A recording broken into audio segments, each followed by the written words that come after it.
कानून व्यवस्था हम कह सकते हैं पूरा डिरेल्ड है। इतना डिरेल्ड है कि अभी आपने देखा होगा 2 दिन पहले भैंसमरवा के आदिवासी समाज के लोग, वो एक खास समुदाय विशेष के लोग जिस बेरहमी से पशुवत व्यवहार किए, हम कह सकते हैं पशु के साथ भी उस तरह का घृणित काम करना अच्छा नहीं है। उसमें महिलाएं भी हैं। एक विशेष जाति समुदाय के लोग घर में घुस घुस करके आदिवासी महिला, बेटी, बहन की इज्जत के साथ खिलवाड़ करने का प्रयास किए।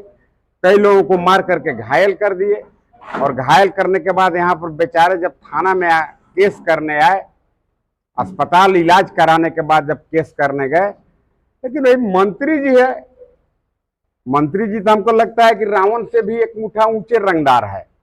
इसलिए हम रंगदार कहते हैं मंत्री जी को कि सभी मोस्टली अधिकांश पदाधिकारी आप देखिएगा उनके कार्यकर्ता के रूप में काम कर रहे हैं। मंत्री जी भाषण देते हैं और डीसी साहब ताली मारते हैं। थाना में क्या मजाल है कि बिना मंत्री के इशारे के एसपी साहब केस कराते हैं। आज तक मैंने अपने जीवन में इस तरह का प्रशासनिक पदाधिकारी, डीसी हो, एसपी हो, इतना मैंने दबा कुचला। हमको लगता है बेचारे बीपीएल परिवार से आते हैं। आईजी वो एसपी बनने लायक नहीं है, लेकिन मंत्री जी के कृपा से एसपी बने हैं। कल मंत्री जी नाराज हो जाएंगे तो उनका एसपी गिरी चला जाएगा। और डीसी का भी वही हाल है। और डीसी उनका कार्यकर्ता के रूप में काम कर रहा है, जेएमएम के वर्कर के रूप में काम कर रहा है डीसी। अब क्यों नहीं करेंगे पता नहीं, या क्यों करते हैं ये भी पता नहीं। इसलिए कर रहे हैं कि उनको पता है कि भाई मंत्री जी का जब तक कृपा रहेगा तभी तक वो डीसी हैं। अब मंत्री जी का कृपा चला जाएगा, डीसी पोस्ट चला जाएगा। लेकिन प्रशासनिक पदाधिकारी को अपनी बात को भी याद रखना चाहिए, अपने जिम्मेवारी का निर्वहन भी उन्हें ठीक से करना चाहिए। ये सरकारें आती जाती रहेंगी। मैं आप पत्रकार बंधुओं के माध्यम से वैसे करप्ट और भ्रष्ट पदाधिकारी को मैं आगाह करता हूं, उन्हें वार्न करता हूं कि भाई आप प्रशासनिक पदाधिकारी हैं, आप क्यों राजनीतिक कार्यकर्ता के रूप में काम कर रहे हैं। मिथिलेश ठाकुर तो जेल जाएंगे, हमको तो लगता है कि मुझको करेंगे जेल में, क्योंकि इतना रुपया चुरा लिए कि इनको बचने का भी कोई उपाय नहीं है, मैंने कोई उपाय नहीं है इनको बचने का। लेकिन प्रशासनिक पदाधिकारी जो सोच रहे हैं कि गढ़वा के लोग भोले भाले हैं, हम यहाँ से इतना रुपया चुरा के चल जाएंगे, जो जिंदगी में इतना रुपया नहीं कमाई होंगे, तो ये उनका भूल है। आपको पता नहीं है, गढ़वा के ही सियाराम सिन्हा डीसी थे, जेल में मुँह गए। डॉक्टर प्रदीप आईएएस ब्रिलियंट अफसर थे, जेल में ही मुँह गए। ये गढ़वा देखिए बड़े उछील के तो अफसर आते हैं, रुपया भी कमाते हैं। लेकिन उन पदाधिकारी को मैं ये आगाह करता हूं, ये भी याद रखिए कि ये गढ़वा है, यहां से लाल दाग भी, लाल कलम का दाग भी लगा करके लौट के जाते हैं।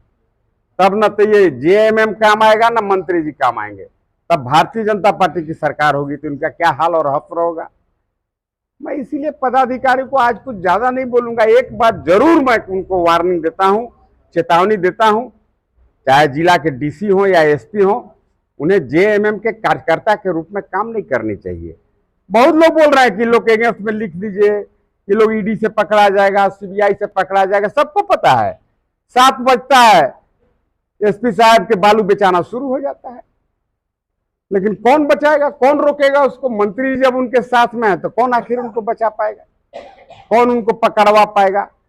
इसलिए सभी प्रशासनिक पदाधिकारी को यह मैं वार्निंग देता हूं, और इसे वार्निंग ही समझें कि भाई आज से कम से कम आप न्यूट्रल पदाधिकारी के रूप में, पदाधिकारी के भूमिका में काम करिए। भैया जी के कार्यकर्ता बन करके काम करने का भूल मत करिए, नहीं तो आपका भी वही हफ्र होगा। यहाँ पर एक एसपी साहब थे, झा जी, क्या तो नाम था उनका, कौन झा जी, सुधीर झा जी, बेचारे का प्रमोशन नहीं हो पाया। भैया जी के इशारे पर नाच रहे थे। तो भैया जी अगर इतने वीर हैं तो जाके उनको टाइमली डीआईजी में प्रमोशन करा देना चाहिए था, नहीं करा पाए। भारतीय जनता पार्टी की सरकार आई, हमने ही कहा रघुवर जी को, मुख्यमंत्री को कहा, ये भ्रष्ट अफसर है, ये एसपी लायक है नहीं।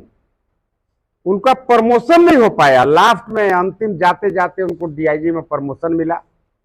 तो इसलिए मैं कह रहा हूं भाई पदाधिकारी को पदाधिकारी की ही भूमिका में रहना चाहिए, मुख्य यही है। आज देखिए भैंसबरवा में जो आदमी गए बिलखते रहे, केस करने के लिए आग्रह करते रहे, बहुत पत्रकार बंधु को भी थानादार डांट के भगा दिया कि भागो तुम लोग क्यों आ गया यहाँ पर, मैटर हाईलाइट हो जाएगा। अरे यार 20 गो आदिवासी के पटक पटक के मार रहे हैं एक जाति समुदाय विशेष के लोग, ये हाईलाइट नहीं होगा?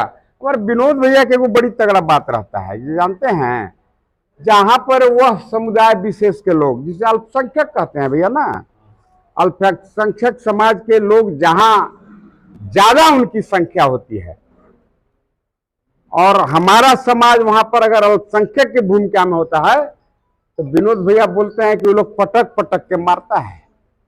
अरे मुसलमान धर्म नहीं, मुस्लिम नहीं बोलना चाहिए था, चलिए बुला जाता है, या तो मेरा मुस्लिम धर्म कबूल कर लो और नहीं तो एड़े मुंह से अगवा पीटा जाएगा। तो भाई ये ठीक नहीं है। और विनोद भैया बोलते हैं कि जहां वो लोग 10 घर रहेंगे और हिंदू समाज का 50 गो घर रहेगा तो वहां पर क्या कहते हैं भैया? भाईचारा, भाईचारा का एक पाठ पढ़ाते हैं।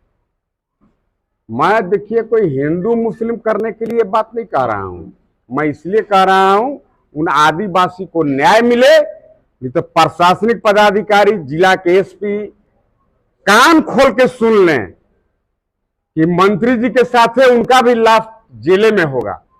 बहुत सारा एविडेंस है मेरे पास, पर डे का वीडियोग्राफी है मेरे पास, कैसे यहाँ के एसपी के द्वारा बालू चोरवाया जाता है और उस चोरी का मैक्सिमम पैसा मंत्री जी के पास चला जाता है।